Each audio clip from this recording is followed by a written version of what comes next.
자, 오늘부터 레위기 21장, 22장에 관해서 배우게 되는데, 지난 시간에는 20장을 공부하면서 18장 의미도 함께 공부하였습니다. 우리가 이렇게 공부할 수 있는 것은 레위기 17장부터 22장에 나오는 이 성결법전을 우리가 대하는 어떤 관점 때문입니다. 그 외에도 다른 관점이 있을 수 있을 거예요. 우리는 이 관점을 통해서 이 성결법전의 의미를 생각하려고 하는 것 뿐입니다. 이 정결법전과 성결법전은 이스라엘 백성이 시내산 언약의 목표를 이루려 할 때에 묵상하고 실행할 실천적 규례와 법도들인데, 이 시내산 언약은 하나님께서 창조의 본질을 성취하려고 이스라엘과 맺으신 것이기 때문에 하나님의 창조에 나타나는 세 가지 주제를 통일하게 다루고 있습니다.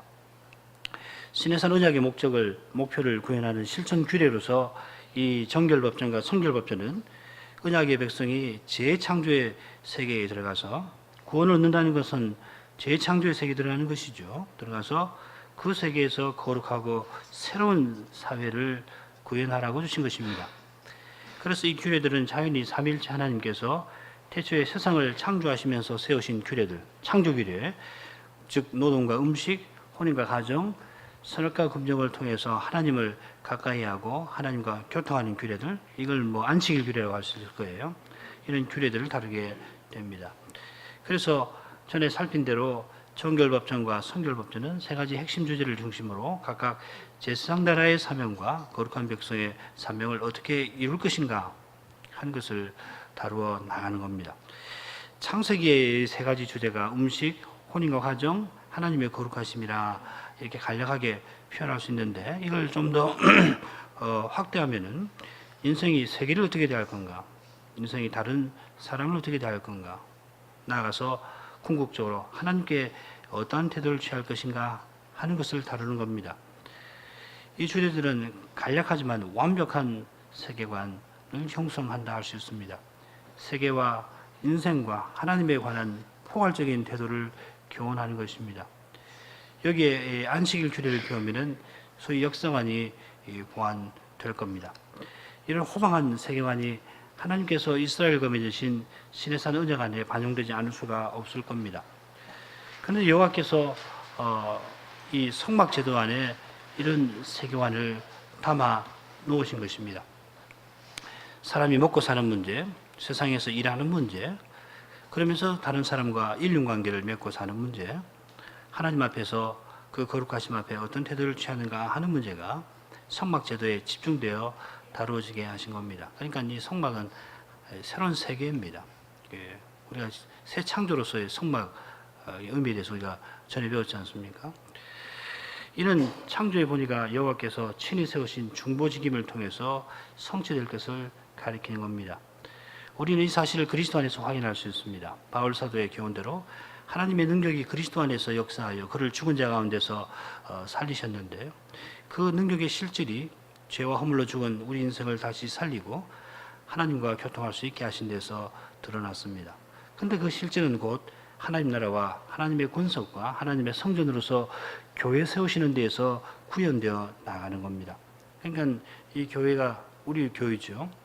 우리 눈에는 몇 사람 안 되는 100여 명밖에 안 되는 작은 사회지만 이게 작은 사회가 아니에요. 이게 새로운 세계라고요. 이게 영원한 관계고. 그러니까 이 교회 안에서 그걸 못 보면은 참 불행해지는 겁니다. 사람만 보면은 불행해지는 거예요. 우리 안에서 겉으로 드러나는 것만 보고서 그게 교회 전부인 것처럼 생각하면은 보아야 할 것을 못 보는 겁니다. 그러면 자연히 우리 눈이 세상으로, 큰 세계로 향할 수밖에 없지 않아요. 그런데 이 교회 안에는 이 세상하고 비교할 수 없는 그런 세계가 있는 거예요. 그걸 보아야 합니다. 그런 까닭에 그리스도께서는 하나님의 영원한 비밀이시고 그 안에 지혜와 지식의 보화가 감추어져 있는 분이시고, 따라서 그리스도와 연합된 교회를 통해서 하나님의 각종 지혜가 드러나는 겁니다. 하나님 뜻이 뭔가? 교회, 그리스도와 교회를 떠나서 몰라요. 안다고 해봐야 희미하고 추상적으로밖에 모르는 겁니다. 그 사실 모르는 겁니다. 추상적으로 아는 것은 조금 아는 거고, 그까지 아는 것이거든요. 실질적으로 알아야 되는데, 그러려면 그리스도와 교회를 알아야 합니다. 장차 영원히 존재할 세계는 하나님 나라이고, 장차 영원히 존재할 관계는 하나님의 권속의 관계이고, 장차 영원히 존재할 성소는 하나님의 처소가 사람과 함께하는 새 예루살렘 교회입니다. 동시에 영원한 세계와 영원한 관계와 영원한 성소는 한 분 하나님과 인생 사이의 유일한 중보자 예수 그리스도를 통해서 거룩하신 하나님과 교통하는 교회 안에서 통일됩니다. 이 거룩한 통일이 곧 영원한 안식과 영원한 예배에서 드러날 겁니다. 우리 주일 예배가 그런 의미가 있는 겁니다. 위대한 일입니다. 우리가 이걸 위해서 날마다 사는 겁니다. 안식일 규례와 이스라엘 절기는 이런 맥락에서 다뤄져야 할 겁니다. 우리가 16장을 그렇게 볼 수 있고요. 또 22장 끝나면 23장에서 이제 여러 절기를 배울 텐데, 이 절기는 그런 의미가 있는 겁니다. 자, 이런 호방한 구속 역사의 내용이 정결법전과 성결법전에 전제되고 또한 예표되어 있다 할 수 있습니다. 그래서 우리가 정결법전을 공부할 때와 마찬가지로 성결법전도 세 가지 구조 아래에서 다음과 같이 살폈습니다. 이 구조는 뭐 잘 아실 겁니다. 3쪽으로 가죠. 그걸 합해 보면은 더욱 정교하게 구성이 되어 있습니다. 11장 음식정결법, 12장 출산정결법, 이게 이제 가정에 관한 것이죠. 부부관계를 전제를 한 가정에 관한 거, 그 다음에 문둥병 정결법은 여호와의 거룩하심에 관한 거, 유출병 정결법, 부부관계에 대한 거, 그 다음 대속제일, 요거 음식에 관한 거, 제사와 음식이죠. 바로 그 이어지는 것이 17장입니다. 짐승 잡아먹는 문제는 성전에 드리는 그 성전과이라는 관점에서 음식 먹는 문제, 그 다음에 18장은 불법적인 성적 관행들인데 이건 부부관계가 초점이 있고요. 19장은 성민 성결법, 그리고 20장 우리 공부하는 것은 지난번 공부한 것은 가정과 성에 관한 심각한 위반들, 특별히 가정 성결법이라고 할 수 있을 겁니다. 그리고 마지막으로 21, 22장은 제사장과 거룩한 음식, 제사장 성물 성결법이다. 그래서 이건 또다시 아주 복잡하게, 그러니까 이 정결법전과 거의 비슷한 구조를 갖고 있으면서도 약간 바뀌죠, 그죠? 가정 정결법, 가정하고 부부관계의 관계가 성결법전에서는 바뀌면서 전체적으로는 또 하나 아주 정교한 이 교차법을 형성하고 있다, 이렇게 생각이 됩니다. 이번에 다시 레위기를 공부하면서 자세히 들여다보니까는 이렇게 볼 수 있겠구나.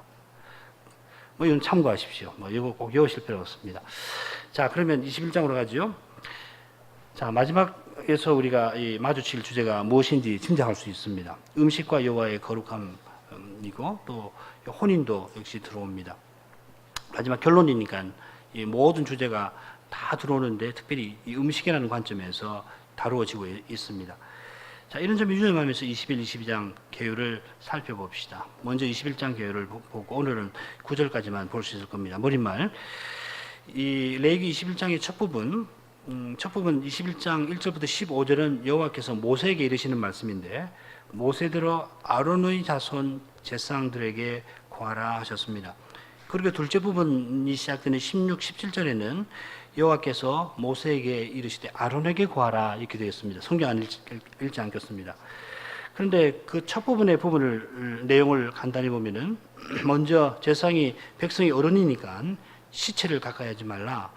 그리고 제사장이 여호와의 화제, 여호와의 식물을 드리는 자이므로 순결한 혼인을 하라 하는 내용이 나오고, 이어서 대제사장이 시신과 혼인과 관련해서 어떻게 하라 하는 말씀이 나옵니다. 마지막 부분은 대제사장에 관한 것이니까 아론과 관련되는 것인데, 아론의 자손들에게 이르라. 아론 자손 가운데서도 대제사장이 나올 거니까요. 그렇게 되어 있습니다. 그리고 둘째 부분은 제사 중에 신체 중에 흠이 있는 사람들의 경우 제사드리러 가까이 나오지 말라 하는 말씀인데, 이 부분은 제사장의 어른인 그래서 제사장 직무를 관할 아론에게 필요한 말씀이 될 겁니다. 21장 마지막에는 그런데 모세가 여호와의 명하신 것을 그대로 준행했다고 기록한 말씀이 나오고 있는데, 거기 보면은 모세가 이대로 아론과 그 아들들과 온 이스라엘 자손에게 구하였더라 이렇게 되었습니다. 이 말씀을 보면은 제사장은 이스라엘을 대표하고 대신하는 사람들이기 때문에 제사에 관한 말씀을 이스라엘 백성도 들었다 하는 것을 알 수가 있습니다. 22장에도 똑같은 표현이 나옵니다. 이스라엘 온 족속에게 과하여 이르라. 전에 이 성결법전 5부분에 나오는 머릿말 비교할 때 첫 부분 17장하고 마지막 21, 22장이 동일한 머릿말을 갖고 있다고 말씀을 드린 바가 있을 겁니다. 다만 21, 22장에서는 조금 복잡하게 표현되어 있지만 내용은 똑같습니다. 아론, 그 아들들, 이스라엘 자손들 이렇게 되어 있습니다. 자, 이건 참고하시고요. 그 다음 첫째 내용 보죠. 이 첫째 내용은 21장 1절이 아니고 1절입니까? 네, 1절이죠. 네, 1절 후반부부터 6절까지인데 죽은 자를 인하여 스스로 더럽히지 말아라. 그 다음에 고립지친으로 인하여는 몸을 더럽힐 수 있다. 제사장은 백성의 어른이니까 스스로 더럽히지 말아라. 죽은 자를 인하여 스스로 더럽히는 행위들을 하지 말아라. 여호와의 화제 식물을 드리는 자인즉 거룩하라. 이렇게 되어 있습니다. 이 단락은 제사장이 죽은 자를 인하여 스스로 더럽혀서는 안 된다 하는 명령을 담고 있습니다. 죽은 자를 인하여 스스로 더럽히는 일은 첫째로 장례를 위해서 죽은 자를 만짐으로 이루어질 수 있고, 둘째로 이교적인 행습을 따라 행함으로 이루어질 수가 있습니다. 사람의 시신에 접촉할 때는 7일간 부정해지는데 이때 진 밖으로 가서 제3일, 제7일에 암송아지 젤을 섞은 물로 자신을 씻어야 합니다. 그 후에 다시 정해져서 진 안에 들어올 수가 있습니다. 그래서 1절과 3절에서 더럽힌다고 할 때에는 부정하게 한다 하는 단어를 사용하였습니다. 이 경우에 대제사장과는 달리 제사장은 고립지친의 시신에는 접촉을 할 수 있게 하셨습니다. 이 접촉해도 된다 하는 말은 허용된다는 것이 뜻이지 접촉해도 부정해지지 않는다는 뜻은 아닙니다. 부정해지지만 고립지친이니까 허용한다 하는 것입니다. 왜 이렇게 하셨을까? 왜 제사장에게 이렇게 하셨을까? 이건 결국 제사장 직무 때문에 그럴 겁니다. 직무의 성격, 그리고 하나님의 일을 하는 사람은 어떤 심정으로 해야 할 건가, 그걸 요구하시는 거거든요. 하나님 일을 하는 사람은 뒤돌아보지 않는 거거든요. 예수님 당시에도 그런 일이 있었죠. 먼저 아버지 장례식 치르고 예수님 따르겠습니다. 그러니까 죽은 자를 장례하게 하라. 너는 다만 나를 따라와라. 그렇게 주님 말씀하시지 않았습니까? 하나님 일하는 사람은 그런 태도를 하는 겁니다. 오직 하나님께 모든 걸 드리고 사는 겁니다. 다만 고립지친이니까 인간으로서 고립지친의 죽음을 슬퍼하는 것은 마땅한 일이니까 허용을 해주시는 것일 겁니다. 유대교 학자들 사이에는 고립지친의 범위에 아내가 들어가는가 하는 문제를 논의하지만은 레기 18장, 20장을 참고하면은 마땅히 들어가야 할 겁니다. 그 외에는 그가 어떤 시신에도 접촉해서는 안 되는데 그렇게 하면은 스스로를 욕되게 만듭니다. 제사장은 백성의 어른인즉 스스로 더럽혀 욕되게 하지 말지니라. 욕되게 한다는 말은 뒤에 이교적 풍습을 따를 때와 같이 여호와의 이름을 욕되게 하는 그런 강한 내용입니다. 여호와의 거룩하심을 침해해서 제사장으로서 봉사할 자격이 없게 되는 겁니다. 제사장이 이교 풍습으로 자기를 욕되게 했으면 그가 여호와께 거룩한 자이므로 여호와의 성물을 더럽힌 것이 됩니다. 의도적으로 그렇게 했으면 제사장 자격에서 박탈해버리는 겁니다. 제사장 자격은 박탈되는 거 아니죠. 그 이유를 두 가지로 제시합니다. 하나는 그가 백성의 어른이기 때문입니다. 어른이란 말은 바알이라는 말입니다. 이 바알이란 말은 주인, 남편이라는 의미를 지니는데 이는 제사장이 백성을 대표하고 대신하는 인물이라는 것을 표시합니다. 가장, 남편, 백성들에 대해서 남편의 의미가 있는 겁니다. 일반 백성이 이교적 풍습을 좇는 것도 엄격히 금하는데 백성의 어른인 제사장이 그렇게 한다면 안 될 말입니다. 또 한 가지 이유는 여호와께 음식 제사를 드리는 사람, 여호와의 식물을 드리는 사람이기 때문에 하지 말라 하셨습니다. 전에도 몇 번 설명을 드렸습니다만은 이 화제 드린다고 번역을 했지만은 이 원어 이세라고 하는 말은 화제보다는 음식 제사라고 해야 옳습니다. 때때로는 불에 태워서 드리지 않는 것도 이 화제라고 부르거든요. 예를 들면 그 진설병도 화제 아니에요. 태워서 드리는 것 아닙니다. 여호와의 화제 곧 여호와의 식물이라는 표현에도 이 화제가 음식 제사라는 사실이 표현이 되어 있습니다. 암시되어 있습니다. 여호와께 가까이 가지고 와서 특별히 지정한 부분을 태워드리는 것을 가리켜서 여호와께 드리는 그 음식이라, 여호와께서 드시는 음식이라 표현했습니다. 이 시간 처음에 복습하는 자리에서 성결법전 마지막 부분에 해당하는 이 부분이 두 가지 주제가 결합되어 있다 말씀을 드렸습니다. 21장 첫 부분에도 이 두 가지가 분명히 나옵니다. 그건 음식과 여호와의 거룩하심입니다. 레위기 21장, 22장 이 다섯째 부분에 해당되기 때문에 첫째 부분과 결부가 되는 동시에 셋째 부분이 내 주제가 함께 제시되어 있는 겁니다. 게다가 이 성결법전 전체는 거룩한 백성의 사명에 관한 겁니다. 이스라엘이 거룩한 백성으로 서나가려고 할 때에 무엇보다도 백성의 어른이며 중보자인 제사장이 이 거룩한 직분과 직무에 합당하게 서나가야 합니다. 이 점은 우리가 레위기 19장 공부할 때 확인한 바 있습니다. 하나님을 사랑하고 이웃을 사랑하는 거룩한 사회가 되려면은 여호와 하나님이 세우신, 신이 세우신 중보적이 견고해야 합니다. 그런데 이 제사장의 거룩한 직무를 표시할 때에 음식과 관련해서 표현하고 있다는 것이 대단히 흥미롭습니다. 제사장 직무를 표시할 때 가령 레위기 10장 10절에서 보듯이 정하고 부정한 것을 구별하고 거룩하고 속된 것을 구별한다, 뭐 이렇게 표현할 수도 있고, 제사장 집에서 봉사하는 사람이라고도 할 수 있고, 좀 더 포괄적으로 제사 드리는 사람이라 할 수도 있을 텐데, 여기서는 왜 하필 여호와의 화제, 곧 음식 제사나 여호와의 식물을 드리는 사람이라고 표현했겠는가? 이건 성결법전 구제에서 살핀 대로 이 성결법전이 정결법전과 마찬가지로 창조의 본질을 회복하기 위하여 세우신 법도들이기 때문입니다. 즉 성결법전이 정결법전과 함께 창조의 세 가지 주제를 통해서 새 언약의 사명을 달성하는 법도들을 제시하기 때문입니다. 그 세 가지 주제 가운데 하나가 맨 처음 단락에 제시된 음식과 관련된 것이기 때문에 그것과 결부된 마지막 단락에서도 이 음식의 주제가 등장을 하고 있습니다. 마치 이 정결법전의 첫 부분이 음식 정결법이고 그것과 짝을 이루는 다섯째 부분에서 역시 음식의 주제가 등장하는 것과 비슷합니다. 물론 다섯째 단락은 대속죄일 규례에 관한 건데 이 구약에서 유일한 금식일이 됩니다. 그처럼 성결법전의 마지막 단락에는 21장만 아니라 22장에서도 주제는 단연 음식입니다. 죄다 음식에 관련되는 겁니다. 하나님께 드리는 음식. 21장 둘째 부분에서 제사장의 혼인과 관련해서 언급할 때도 제사장은 여호와의 식물을 드리는 사람이라 언급합니다.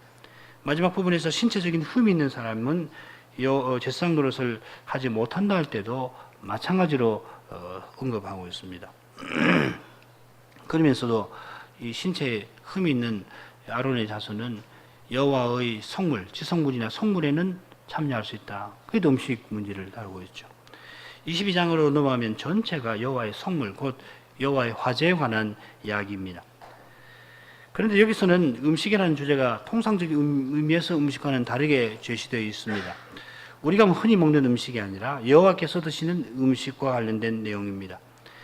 다섯 번째 단락과 짝을 이루는 첫째 단락에도 주로 사람이 먹는 음식과 관련되어 있습니다.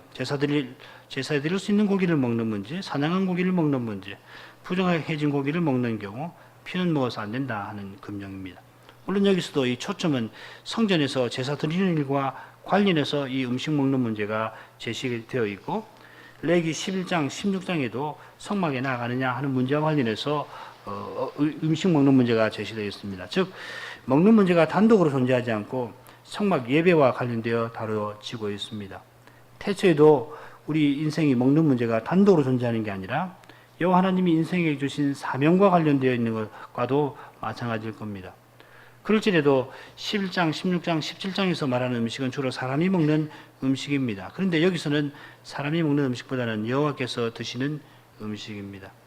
물론 이제 제사장이 여호와께서 드린 그 성물을 받아서 먹는 문제도 나옵니다만은 주로는 여호와께서 드시는 음식이 이제 강조가 되어 있습니다. 그렇다면은 이게 주제상으로 일치할 수 있다 할 수 있는가? 표현상의 일치라고 해야지 주제상의 일치라고 할 수 있느냐? 말하자면 우리가 채택하는 이 관점이 타당하냐 이 말이죠. 이 의문을 해결하기 위해서 먼저 레위기에서 제사를 여호와께 드리는 제사라 하나님의 식물이라 부르는 연유를 살펴보는 것도 좋을 겁니다. 시편 50편을 얼른 읽어보면 제사를 여호와께 드리는 음식 제사, 하나님의 식물이라고 말하는 레위기의 교훈과 대립되는 듯합니다. 50장 12절 13절 같이 읽어보죠.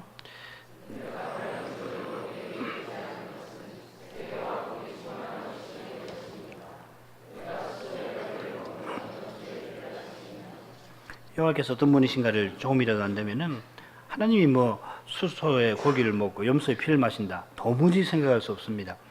이거는 우상 섬기는 사람들도 충분히 식별하는 내용일 겁니다. 더욱이 사시고 참되신 하나님께 대해서는 말할 필요조차 없습니다. 바로 이어서 제사 드리는 뜻이 무엇인가를 시인은 다음과 같이 밝힙니다. 같이 읽죠. 감사로 제사를 드리며. 제사는 하나님께 감사 드리는 거고 지존자에게 헌상하는 겁니다. 즉 하나님께서 구속의 은혜를 베푸신 것을 깨닫고 그 은혜에 합당하게 자기를 하나님께 다 드리는 것입니다. 이것이 시내산 언약 전문에 언급된 언약의 핵심 내용입니다. 전문의 언약의 근거, 성격, 목표가 기록되어 있다 말씀을 드렸습니다만 하나님께 감사드리는 것은 특별히 여호와께서 이스라엘을 출애굽시켜 주신 것, 여호와의 특별한 소유 삼으신 것과 직접 관련되어 있을 겁니다. 그리고 여호와께 감사드리는 언약 백성이 되면은 필연적으로 자기를 하나님께 드려서 하나님 기뻐하시는 목적에 쓰임 받기를 소원하게 됩니다. 이거 없으면 감사라고 말하기 어렵죠. 이 감사나 소원은 번제, 특별히 화목제와 관련되는 용어입니다. 레위기 22장에서도 바로 이 번제와 화목제에 관해서 길게 다룰 것입니다만은 번제와 화목제는 속건제와 속죄제 위에서 드리는 거고 제사의 본령입니다. 그런데 여호와께서는 이스라엘이 드리는 제사를 화제라, 음식 제사라고 부르고 하나님의 식물이라 부르셨습니다. 하나님께서 백성이 가까이 가지고 오는 그 수소의 고기를 직접 드시는 것도 아니고 염소의 피나 포도주를 드시는 것도 아닙니다. 그런데 백성이 가져오는 그 제물이 무엇입니까? 그건 백성을 대표하고 대신하는 중보직을 상징하고 예표하는 겁니다. 마찬가지로 그리스도와 연합된 언약 백성을 표시하는 겁니다. 언약 백성이 가령 번제나 소제나 화목제를 가지고 올 때 그건 그리스도를 예표하고 그리스도와 연합된 백성 자신을 가리킵니다. 우리 오늘 헌상할 때도 우리 전부를 드리되 그리스도와 연합된 존재로서 다 드려버리는 거 아니에요. 하나님의 것입니다 나는 하고 다 드리는 거 아니에요. 가령 번제는 언약 백성의 존재 전체, 소제는 언약 백성의 삶 전체를 가리킵니다. 화목제에 쓰이는 점이 잘 드러납니다. 언약 백성 자신들은 죄 있는 인생이어서 여호와께 드릴 수 없어서 여호와의 대속 은혜를 의지하여 하나님이 세우신 중보직 안에서 그 직임을 통해서만 드릴 수 있는 겁니다. 하나님이 받으시고 하나님의 것으로 인정하시며 기뻐하시는 것은 수소의 고기, 곡물, 염소의 피, 포도주 자체가 아니라 그것이 예표하고 상징하는 언약 백성의 존재와 삶, 좀 더 정확히 말하면 중보자와 연합된 그들의 존재와 삶입니다. 이 말은 여호와 하나님이 중보직 안에서 이 언약 백성, 우리의 존재와 삶을 우리를 하나님의 것으로 인정해 주시고 우리를 하나님 안으로 이끄시고 우리를 기뻐하심을 가리키는 겁니다. 하나님이 베푸신 음식을 그리스도와 하나님이 연합해 주시는 겁니다. 언약 백성은 그리스도와 연합된 존재로 존재하고 자로 존재하고 그리스도로 사는 것입니다. 우리 헌상할 때도 이런 존재로서 하나님께 우리를 다 드려버리고 이런 삶을 살 것을 하나님 앞에 엄숙히 서원하는 겁니다. 하나님께서 우리에게 생명과 호흡과 만물을 주신 것은 이 모든 것을 대표하는 것이 음식이니까 제육법적으로 말해서 여호와께서 음식을 우리에게 주신 것은 이런 삶을 살도록 하신 겁니다.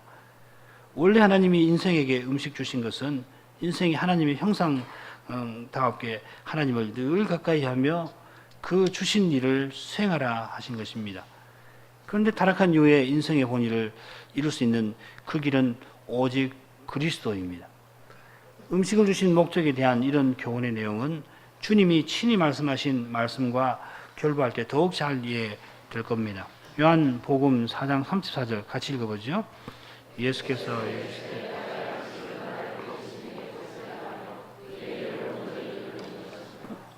주님이 내 양식이라 부르신 것은 주님이 우리 인생 중에 하나가 되셔서 우리와 같이 음식 드시고 사시는 삶을 사시는 목적과 기쁨을 가리킵니다.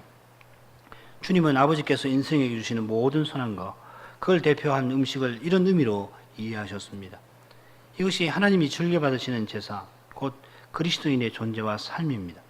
하나님이 이런 인생을 원하시고 이런 인생의 삶을 기뻐하시는 겁니다.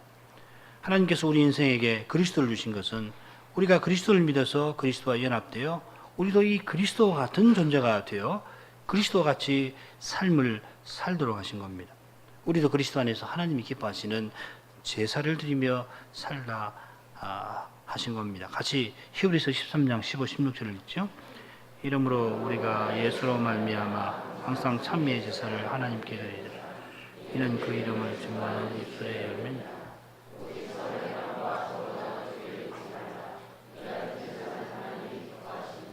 찬미의 제사만 아니고 선행의 제사와 서로 나눠주는 제사가 모두 예수로 말미암아 드리는 겁니다. 이건 히브리서 공부할 때 설명했고 또 로마서 할 때도 제가 설명을 해드렸습니다. 이게 거룩한 교회로 서고 하나님 집답게 서나가는 그겁니다. 여기 나눠주는 것도 헌상이라는 이야기거든요. 사실은 코이노니아라는 말입니다. 오늘도 주일 낮 강설에서 좀 설명하겠습니다. 오늘 주일 낮에 설명하는 헌상의 의미가 바로 이겁니다. 자, 이런 제사는 하나님이 기뻐하시는 음식이 되는 겁니다. 제사장이 백성의 어른이고 여호와의 화제를 드리는 사람이기에 거룩한 사람이기에 생명이 하나님을 가까이 하는 자답게 시신 접촉을 하지 아니해야 하고 사시고 참되신 하나님을 가까이 하는 자답게 말 못하고 죽은 우상을 섬기는 이교 풍습을 좇지 아니해야 합니다. 제사장이 이런 태도로 백성을 대표하고 대신해서 하나님께 식물을 드리고 산다면은 제사장과 연합된 백성들이 거룩한 삶을 살고 그 소산을 가지고서 여호와께 드리며 살게 될 겁니다. 여호와 하나님과 거룩한 이 교통에 나가게 될 겁니다.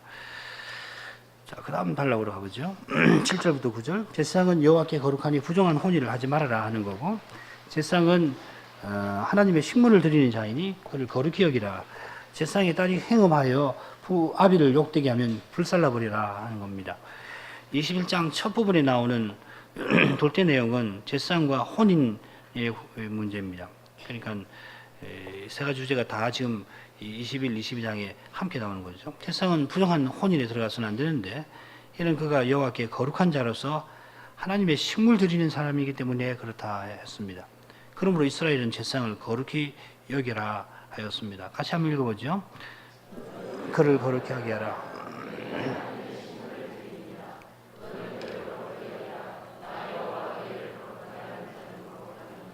이 말씀은 제사규의 본의를 요약하는 겁니다. 이스라엘과 제사장과 여호와 하나님의 상호관계가 언급되어 있습니다. 여호와는 거룩하신 분으로 이스라엘을 거룩하게 하시려고 거룩한 사람 제사장을 친히 택하셨습니다. 이스라엘은 여호와께서 구별하신 제사장을 거룩히 여김으로써 이 제사장을 통하여 거룩하신 하나님께 나아갈 수 있습니다. 조금 전에 생각한 오직 그리스도에 관한 말씀입니다. 그런데 이 8절의 말씀을 7절 말씀과 관련해서 생각해 보면 실제적인 의도도 있는 듯합니다. 제사장이 혼인하는데 혼인할 상대가 자신의 부정한 상태를 숨기고 혼인하지 못하도록 하신 듯합니다. 제사장이 사사로운 개인이 아니라 이스라엘 하나님께 식물 드리는 중보 직임을 맡은 공인이기 때문입니다. 사사롭게도 그렇게 하면 안 되지만 특별히 그렇겠죠. 여호와께서 이스라엘을 거룩한 백성으로 세우시기 위하여 세운 직분자이기 때문에 그를 거룩히 여기지 아니하면 거룩한 백성의 사명을 훼손하는 것이고 하나님 언약을 무너뜨리는 일이 되기 때문에 그렇습니다. 이런 점에서 8절에서 너 할 때 그 단수형이니까 모세를 가리키는 거 아니냐 이런 주장이 있는데 그보다는 이스라엘을 가리킨다고 보는 것이 좋습니다. 왜냐하면 그 다음에 내 하나님이라는 표현을 보거나 그 다음에 여호와 너희를 거룩하게 하는 자라는 표현을 볼 때에 이 전체 내용 또 살필 때에 이스라엘을 보는 것이 좋습니다. 모세오경에 보면은 이스라엘 전체를 너라고 하기도 하고 또 각각을 초점을 두고서 너희들이라고 같이 쓰거든요. 여기도 그렇게 이해하시면 됩니다. 마찬가지로 이 내용은 그 다음 9절에 나오는 내용과 잘 어울립니다. 9절은 제사장의 딸이 행음하여 스스로 더럽히면 아버지 제사장을 욕되게 한 것이므로 그를 불살라버리라 하는 무서운 내용인데 이 음행이 무서운 벌을 받는 이유는 그것이 8절에 있는 명령, 제사장을 거룩하게 하라는 명령을 위반한 것이기 때문에 하나님 제사장을 거룩하게 구별하심으로 이스라엘을 거룩하게 하신 하나님을 욕되게 하는 것이기 때문입니다. 제사장의 딸은 아버지 제사장에게서 나서 그 가문에 살고 그 그래서 제사장에게 주시는 거룩한 떡 성물에 접촉하는 사람입니다. 이 문제가 레위기 22장에서 자세히 다뤄집니다. 성물에 접촉하는 사람은 정한 상태를 반드시 유지해야지, 그렇지 아니하고 부정한 상태에서 함부로 성물에 접촉하게 되면 그는 백성 중에서 끊어집니다. 그런데 무의식적인 부정의 상태가 아니라 간음과 같이 심각한 도덕적인 부정의 상태이기 때문에 이건 뭐 더욱 심각하지 않을 수 없을 겁니다. 음행 자체가 여호와 하나님께 끊어짐을 당하는 무서운 죄 아니에요? 그런데 거룩한 영역에 속하는 사람이 이런 무서운 죄를 범한다면 그 벌이 더 크지 않을 수가 없다는 겁니다. 이런 말씀을 읽으면서 우리 현대인의 그 통념을 넘어서야 합니다. 이거 이 야만적이다, 잔인하다, 그렇게 생각이 앞서서 얼마나 무슨 죄인가. 여호와 하나님의 거룩하심을 침해하는 것이 얼마나 무슨 죄인가. 간음한다는 것이 이게 얼마나 무슨 죄인가. 그걸 생각을 해야 할 겁니다. 그러고서 다시 이 구절을 봐야 마땅할 것입니다. 여기서도 제사장은 여호와께 화제 곧 식물을 드리는 자로 표현되었습니다. 이번에는 혼인과 가정이라는 주제와 결부해서 제사장이 거룩한 상태를 유지해서 여호와를 가까이 하는 문제를 다루고 있습니다. 제사장은 언약 백성이 거룩한 하나님과 거룩한 교통을 나누는 일에 봉사하는 사람이기 때문에 누구보다 거룩한 인륜 관계를 맺고 살아야 합니다. 하나님의 거룩한 본성이 서나가는 일에 봉사하는 사람이므로 그 자신이 거룩한 가정을 이루고 살아야 하는 겁니다. 제사장이 백성의 어른으로서 이런 삶을 살게 될 때에 이스라엘 백성도 통일한 삶을 살게 되고, 이렇게 해서 하나님의 거룩한 권속이 역사 위에 점점 세워져 나가게 될 겁니다. 제사장이 여호와께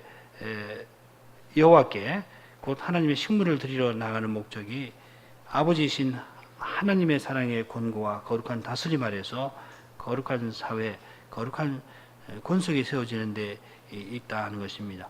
이것이 거룩한 백성의 사명이 지향하는 실질적인 목표라 말할 수가 있을 겁니다. 오늘 이만큼 하죠.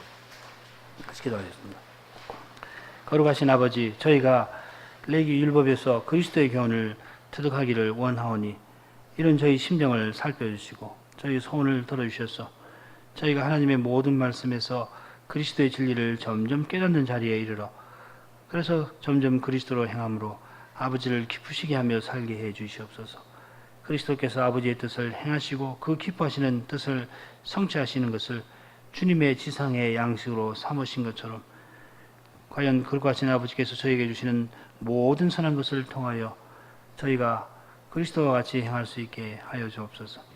아버지께서는 그리스도를 기뻐하시고 그리스도와 연합되어 그리스도로 행하는 교회와 신자를 즐겨 받으시는 줄 믿사옵나이다. 저희가 주의 앞에 이를 때마다 저희 자신을 그리스도 안에서 늘 헌상할 줄 알게 하시고 그 헌상이 받으신 바 되어 저희를 통하여 아버지의 기뻐하시는 뜻이 성취되고 아버지께서 바라시는 그 세계가 점점 드러나 하나님의 영광이 찬송받게 하여 주옵소서. 겸손히 그리스도를 비하는 자마다 그리스도의 생명으로 행하여 뭘 행하고 살 것을 깨닫고 그리고 그 행하는 모든 일이 실로 형통하게 될 줄 믿사옵나이다. 주 예수님의 이름으로 기도하옵나이다. 아멘.